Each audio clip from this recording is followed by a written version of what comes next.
உருட்டு உன் வாய் உருட்டு என்னத்தையா சொல்லு. என்னத்த உருட்டுனாங்க? ஆமா, அம்மா இருக்கிறப்ப பொண்டாட்டி பேச்ச கேட்டா பொண்டாட்டி தாசன்றீங்க, பொண்டாட்டி இருக்கிறப்ப அம்மா பேச்ச கேட்டா அம்மா பிள்ளைன்றீங்க. இவங்க 2 பேர் பேச்சும் கேட்க வேணா, நம்மளா யோசிச்சு ஏதாச்சும் முடிவு இருப்போம்னா சுயநலவாதி, யாரை பத்தியாச்சும் ஏதாச்சும் யோசிக்கிறானான்னு பாரு அப்படின்றீங்க. உங்க பிரச்சனையே வேணாம்னு வேலை வெட்டியை பார்க்க போறான், வேலையை கட்டிக்கிட்டே அழு, உனக்கெல்லாம் இதுக்கு கல்யாண காட்சின்றீங்க. சரி, நம்ம வீட்டுல வந்து உட்காந்துட்டு பொண்டாட்டியை வேலைக்கு அனுப்புனா இங்க ஒரு பொண்டாட்டியை வேலைக்கு அனுப்பி அந்த கஷ்டத்துக்கு என் கையால் ஆகாதுன்றீங்க.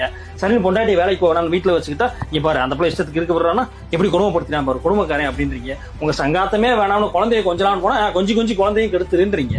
சரின்னு கொஞ்சம் தள்ளி இருந்தா அப்படியே இருந்துக்க, குழந்தைய கொஞ்சம் கூட என்ன ஏதுன்னு கேட்டுறாத, வேலைன்னே இரு, உனக்கெல்லாம் இதுக்கு குழந்தை குட்டியா அப்படின்றீங்க.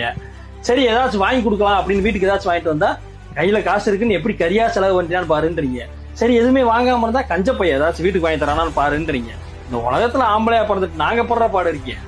ஏய் அதை கூட விடு, ஆனா கடைசியில ஒண்ணு சொல்லுவீங்க பாருங்க, உங்களுக்கு என்னப்பா ஆம்பளைங்க ஜாலியா இருக்கீங்க, நாங்க பொம்பளை எதே கஷ்டப்படுறோம்னு.